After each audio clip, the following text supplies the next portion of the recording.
Welcome to the Seller Roundtable e-commerce coaching and business strategies with Andy Arnott and Amy Wees. Hey, what's up, everybody? This is Andy Arnott, and this is Seller Roundtable number 50 with my co-host, Amy Wees. And we're super excited to have Brandon Young on. I can't believe it's taken us this long. Brandon, welcome. Yeah, great to be on. I know that we've tried in the past, but schedules didn't align, travel, all that good stuff. But I'm glad I'm finally here. Yeah, absolutely. So, we're gonna shoot from the hip today, but we're gonna start out with a couple of our standard questions, just because, like Amy said, you've been on a lot of podcasts and been interviewed a bunch, but we don't know too much about your past. So we're gonna grill you there. So if you can share as little or as much as you like, but things like where you were born, where you live now, some past jobs, college, school, just kind of like leading up to the Amazon world. Yeah, so I mean, just to give you guys the brief version, I started out degree in finance, helping my family with their business, family business. Always been entrepreneurs, wholesale construction supply industry. My father passed away in 2007. I decided to go back to school, get an MBA, decided when we sold the business. Unfortunately, we sold it like at the downturn, 2008, when construction was really plummeting. Everything was kind of poor, kind of what we're about to get into now. Terrible economy. But then decided to get into get into investing in startups, helping others with startups, help them with scaling and getting something profitable or investable. Met my now wife. We started Amazon in 2005. Got married in 2007, right? Yeah.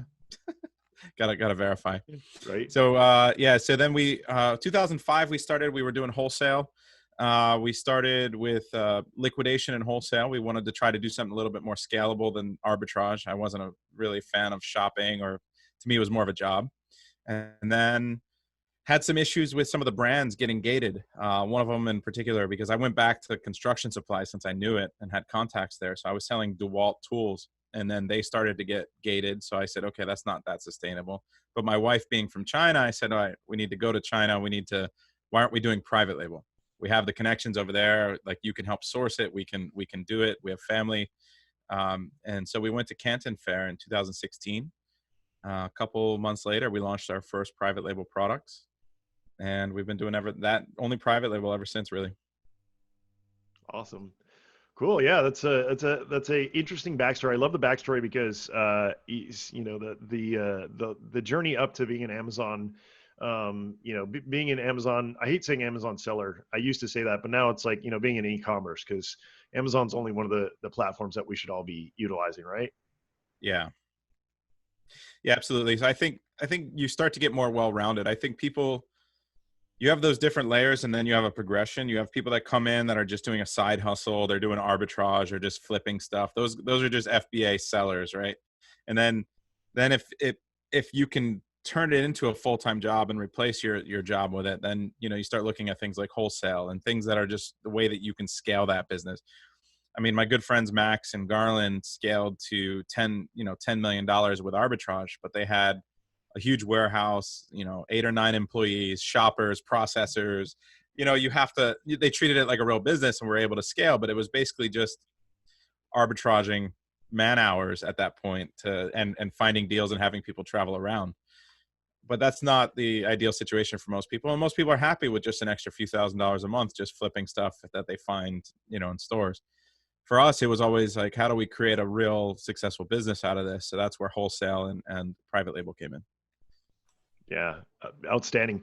So on that same note, I mean, what do you guys? I know that you have multiple brands. 7. I think you're in 7 or maybe 8 figures in some of those brands. What are you guys doing today to scale those brands? Are you doing anything different? I know that you're bringing into chatbots. Anything else that you guys are doing today that you feel like kind of gives you an unfair advantage that you'll tell everybody here and they'll be like, yeah, that's a great idea, but only like 2% of them will actually go and execute? Where I think our advantage lies is in our processes, right? Because we're able to move quickly. And I think that we have a really deep understanding of the algorithm and the latest changes in the algorithm, and we stay on top of that. So we're able to launch products, do like pick better products because of our keyword research strategy, but also launch products more effectively and more efficiently because we understand what Amazon wants exactly to rank a product. All the data is there, everything's available at your fingertips, but if you don't really understand how the algorithm works or why, then you don't know how to implement that. And I think a lot of people are still throwing darts with choosing products, and I think a lot of people are still burning a lot of money and lighting a lot of money on fire with bad launch strategies. Yeah, absolutely. So Amy and I harp on, all the sourcing tools, right? We're not harping on any of the people that run those tools. As it's a small community. I love all those guys, but the Jungle Scouts and the Viral Launch, and Helium 10, they all have these, quote unquote, like sourcing tools, right? You're not a big fan of those things either, are you? Because to me, they have a place in terms of data, but so many people use those as the starting point and the ending point of picking a product, and that's why you end up with thousands of people with fidget spinners sitting in a warehouse, right? Yeah, I mean, so to me, like it's a danger for everyone to be putting the same numbers into a software and getting the same results back. And to me, it's an even, you get a lot of the fake gurus out there that have courses or whatever that teach a certain methodology that's going to lead to all of their students finding the same few products also. So that's why, like you said, you have 20 pages of people that are stuck with scratch off maps and all of the other products that we know that everyone has that they got stuck with because it looked like a good opportunity at the time, margin was good, and then all of a sudden they launch it along with 200 other people that launched it. And it's the same exact product with the same exact images. And so it's, so I do like using some of those tools just to put in I'll put in different criteria. Like I'll use like Helium 10's black box. You mentioned that each one has their own, they all have, but I'll keep changing that criteria. And then I'll look at, if I find a successful seller in a niche, I'll look at their storefront and I'll look at what else they're selling or launching. I'll look at, like another methodology that we have that I created is called like the audience method. So I won't search for a specific product, but I'll search for the audience that I want to sell to. So if I want to search for sell something to fishermen, I'll actually just go to Amazon and I'll search for fishermen. And it's funny because I don't care what's on page 1 for fishermen. Like no one's going on Amazon and trying to buy fishermen and searching for just fishermen. But if your product is for fishermen, then it's probably indexed for fishermen. But it might be on page 15, right? So then I can just go through 20, 30 pages of the results for that and find products that are selling more than 10 or 20 a day and find out, okay, now how are they getting their sales? What are the real keywords they're ranked on to get those sales? And so I use that methodology a lot too. And then I just get ideas like, that's why I go to trade shows too. I think going to trade shows and just getting ideas while you're walking around booths is really important. Another good thing that we do is like we'll go to showrooms, which is basically the same as going to a show, but it's more private. So like, for example, we have like 3 toy brands, and in Shantou in China, they have these showrooms that you can go into. And the business model is this: it looks like a Target or a Walmart, and it's like 5 stories high, and every single floor has this section. And in that section are a bunch of different random toys, and that's one entire factory's representation.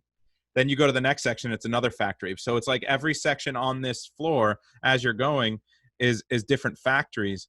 And then they follow you around. They treat the buyers like gold. So what they're doing is they're charging the factories to be in there because there's 12,000 toy factories in Shantou.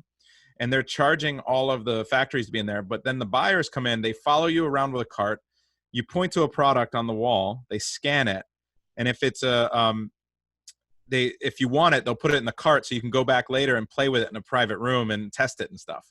And then at the end, everything that you scanned is given to you on a printout sheet and digitally so that you have the contact information for the factory, the price, and everything.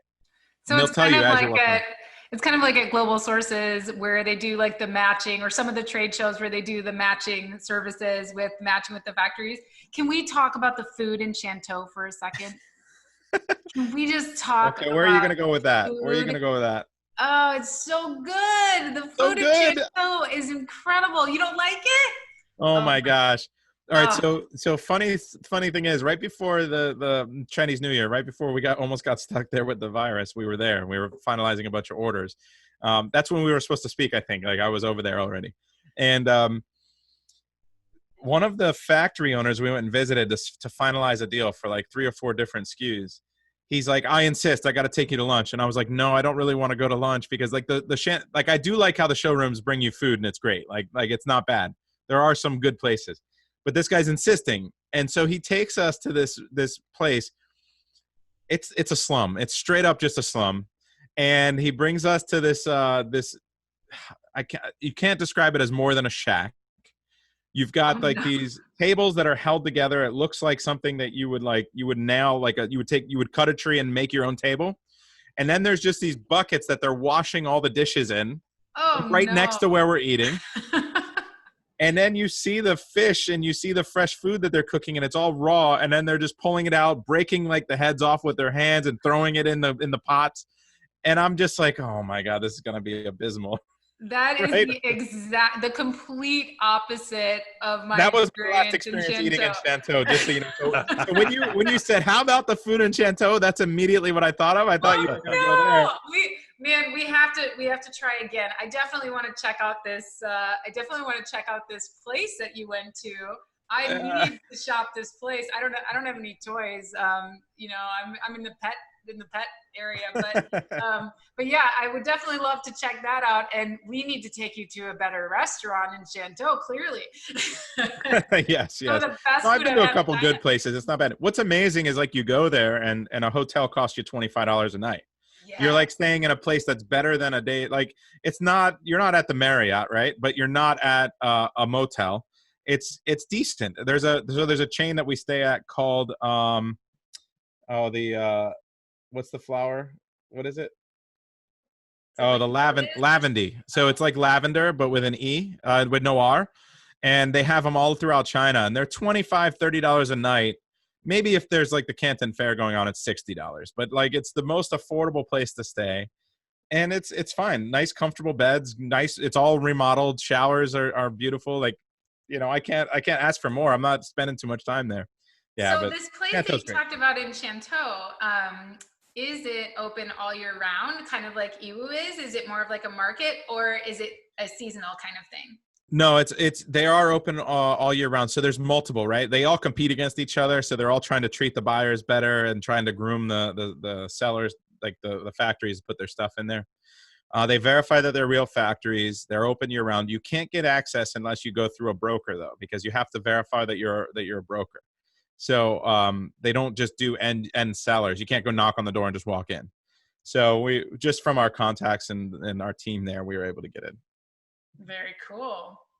So I love that you use, you know, lots of different ways. You talked about, you know, you of course use tools, but you're also just using common sense. You know, you're looking at Amazon, you're searching for some things, you're checking out what the results say. And I love that because, you know, it's all right there in front of us. And I think sometimes people just generally overthink it. And, you know, if we just think about it as supply and demand and what's out there, and we look at opportunities, you can just use Amazon as a way to do your research. And then you use the other tools as data points. So I love that. I saw your kind of a little bit of what you do with keywords, and I took some from that, as well as improved some of my PPC strategies using your techniques as well. So I definitely appreciate learning from all different techniques. That's awesome. I agree that it's really important to keep on top of the ever-changing landscape with the algorithm, because Amazon's a search engine and you need to get found.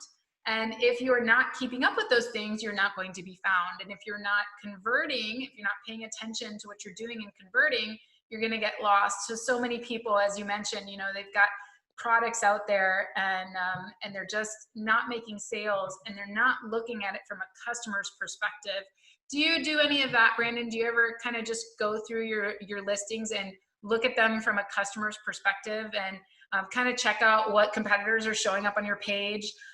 What do you do in terms of after you've launched, kind of keeping up with your listings and taking a look at the landscape?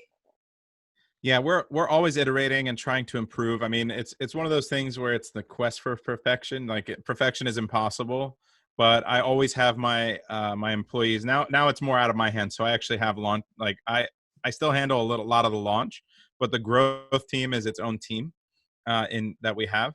And so what we have them doing is just constantly going back and trying new main images, testing coupons versus Amazon Prime, discounts, uh, testing different price points, and seeing where we need to be as far as optimizing the listing and optimizing the price to maintain keyword ranks. And then they're handling PPC on that end too. Like we talk about a lot of the PPC, and it's only more recent, like in the last year or so, that PPC has started to play either a positive or negative impact on keyword ranks. It used to be that 2 years ago, 3 years ago, the good old days, the more you spent on PPC, the better your listing did, no matter if it was profitable or not or how it was converting. You could basically just spend your way to the top of anything. Nowadays, if your PPC is performing poorly, it has a negative impact on your overall performance of your listing. So if your overall conversion rate goes down below your competition, or your click-through rate's lower because your PPC isn't getting clicks or conversion, then it's going to negatively impact those keyword ranks. And then those organic keyword ranks are what drives the organic sales. And so it's a downward spiral. I see a lot of people that are their listing starts to slide, so they spend more in PPC, which causes it to slide even more, which means now your tacos, like your overall PPC sales to regular sales, starts to go the wrong direction, right? You're trying to, you end up with a less profitable product over time instead of more. So I think the biggest thing for us is just constantly measuring, making small incremental changes and measuring what exactly that's doing to our listing, positive or negative, so that we can constantly make those incremental improvements. Yeah, I think a lot of people don't realize that no matter how much you increase a bid, if you're not converting well, that data is going to count against you, and you're just going to keep fighting a losing battle. So it's really great that you find that out, and that you recommend that people are making those little small changes and then actually seeing what the results are. I know Andy talks about that a lot. Yeah, and the other thing I've heard Brandon talk about, which is the same thing we do, is the mid-tail keywords, right? Like the going for the primary keywords are great, but once again, if you're in even a slightly competitive niche, fighting against a big established brand, those guys have unlimited budgets, right? So they can as soon as you raise your bid, they can raise their bid, and they'll just keep doing it and until you go negative. So going for those mid-tail, long-tail keywords on PPC is really how as a little guy you can actually compete against some of these mega brands. Yeah, a lot of the major brands we found, like we love competing against them. And it's funny, when I was at the toy show a few weeks ago, just walking around and looking at all the major brands that are there, and then just quickly doing a search on Amazon for the products. It was like, man, they are bad at Amazon. But then, of course, like so I was there, and my good friend Eddie Levine is a brand manager, and he manages a bunch of brands, and obviously he wouldn't tell me which ones he manages, but I would just ask them. I was like, hey, so who does your Amazon stuff? Oh, we do it in-house. We're good on that. Like I didn't want to manage their Amazon brand. I was just wondering if they do it in-house or have someone. And then they would all insist like, oh, they're pros, right? Like they have a team and they're really good at it, but obviously they aren't. They just don't understand the extra layer of research that you can do to find those long tail keywords. That's what separates, I think, when you choose a product that could potentially become competitive, the only reason you should choose that product in the first place is if it has a lot of good keywords to sell on.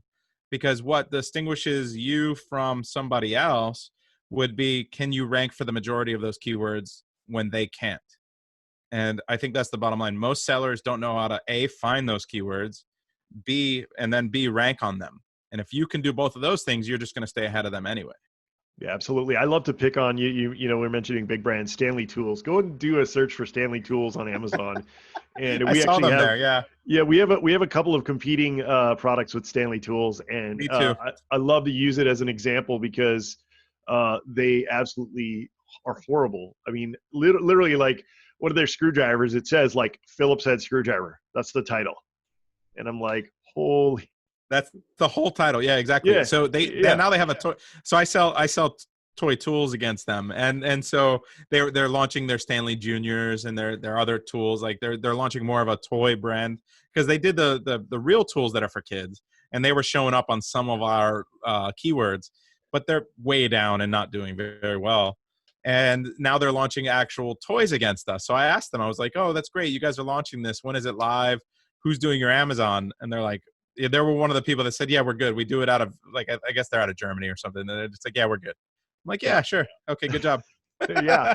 I mean, and that's why I still tell so many people that, even though it's getting really, really hard to compete on Amazon, there is still a huge opportunity if you know what you're doing.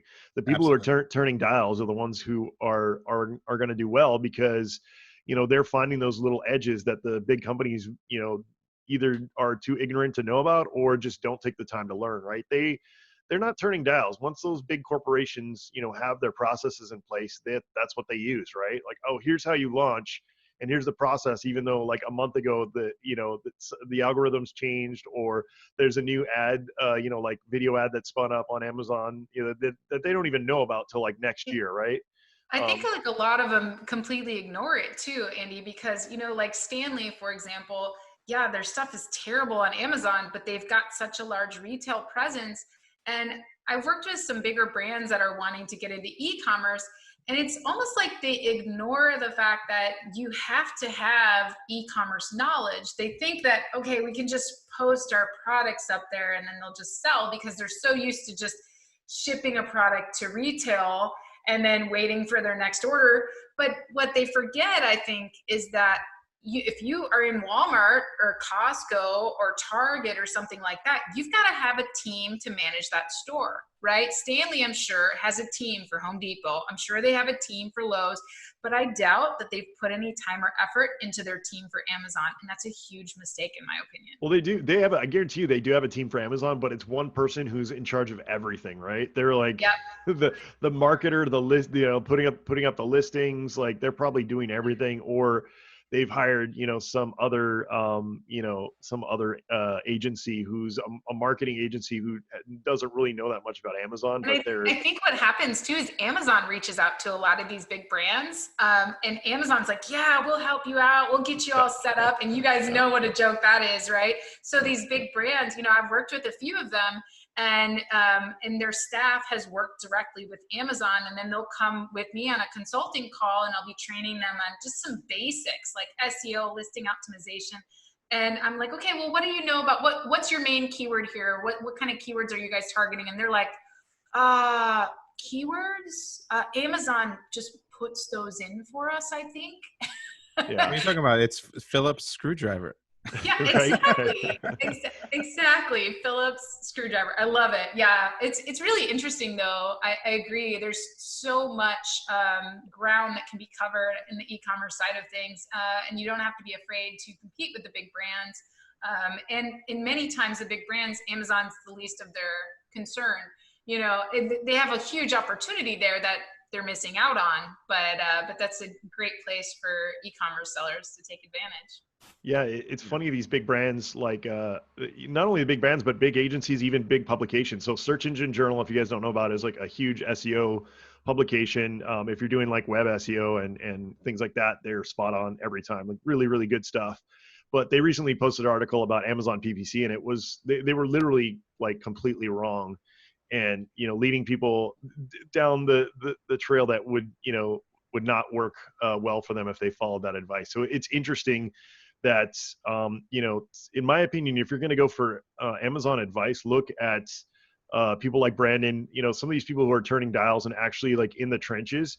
I have a hard time believing anybody who's never sold on Amazon, right? I mean, that to me, that's a little bit of a red flag in terms of, it's a Google agency, Google ad or Facebook ad agencies that's like, hey, yeah, now we're doing Amazon, right? Because to me, they're lacking that expertise and the years of knowledge of turning dials. It's a completely different learning curve. Absolutely. Yeah. Yep. So Brandon, do you do like a 80-20? I know that you're probably, if you're anything like Amy and I, you've always got these like little ideas, little projects in your head, and it's hard to stay focused. Are you working on any kind of fun side projects besides e-commerce and Amazon? I've always got a million things I want to do. You're absolutely right. And the only one that keeps me steered in the right direction is my wife. So that's why we make such a good team. But, we've got a couple of things that we're doing. We've got a software project we're working on or two. We've got, some off Amazon investments that we're working on. Yeah, so there's always some things that we're doing a little bit off of Amazon. One of the big things that we're trying to figure out right now is I want to start investing in my students. So the Inner Circle students that show a lot of promise, that have launched a product or two, have shown that they understand the methodology, work hard, execute it well, are smart and capable. I want to kind of accelerate their growth. So I want to do like an accelerator program where I give them some cash. They get free membership into the Inner Circle for the rest of their career, whatever it is, and then maybe some extra one-on-one time every month, and kind of build a portfolio of companies that I'm growing that way. So it's a good investment portfolio for me, a good way to diversify. It's still within the Amazon sphere, so it's not really diversified that way, but I still think Amazon is the best dollar for dollar investment in the world right now. So, there's only so much we can do personally with ourselves and our teams. So then we have besides investing in students, then we're going to start building up pockets of teams. So the way that they scale in China is slightly different. And my wife likes to lean that direction, which is we take the talented Amazon employees or employees that have worked for other companies that have shown promise, but they don't have their own capital. And we fund basically a new entity with them. And we just do a profit share with them and help them grow and spawn off. It's kind of the way Anchor did it.